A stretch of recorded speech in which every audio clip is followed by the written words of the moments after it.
नमस्कार मित्रांनो, मी प्रवीण. तर स्वागत आहे तुमचं माझ्या नवीन ब्लॉगमध्ये, ज्याचं नाव आहे मशीन मागचा माझा दिवस. तर आज आहे डे 6. तर आज थोडं बाहेर मार्केटला गेलो होतो.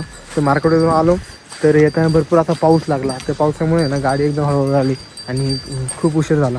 आज मशीन ओढायला जमते ना, रोजच्यापेक्षा 2 तास जास्त उशीर झाला. तर मशीन खवूतून असा राडा वगैरे केला होता आणि घरच्यांचे पण सारखं फोन येतो. तर गडबडीमध्ये आलो आणि आता पटकन मशीन सोडल्या.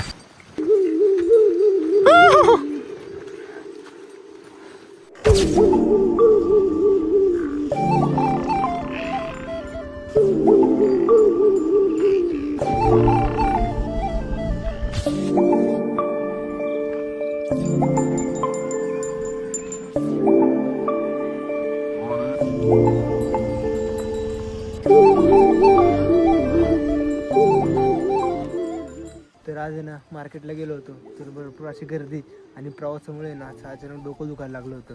तर घरी आलो असं वाटलं तर डोकं दुखतं, जरा आराम करावा, पण काही वेळ नव्हता. त्यामुळे लगेच आलो, मशी सोडल्या. तर आता मस्त त्याने सगळ्याच्या सानिध्य झालं ना, जरा फ्रेश हवा भेटली, एकदम असं भारी वाटते. आणि खरंच हे फार कमी लोकांना अनुभवायला भेटतं. हे असं शांत ठिकाणी आपण बसतो तेव्हा ऑटोमॅटिकली आपलं मन शांत होतं आणि ते डोक्यामागचं टेन्शन असतं किंवा काय बाकीच्या गोष्टी असतात ते एकदम शांत फील होऊन शांत होऊन जातात.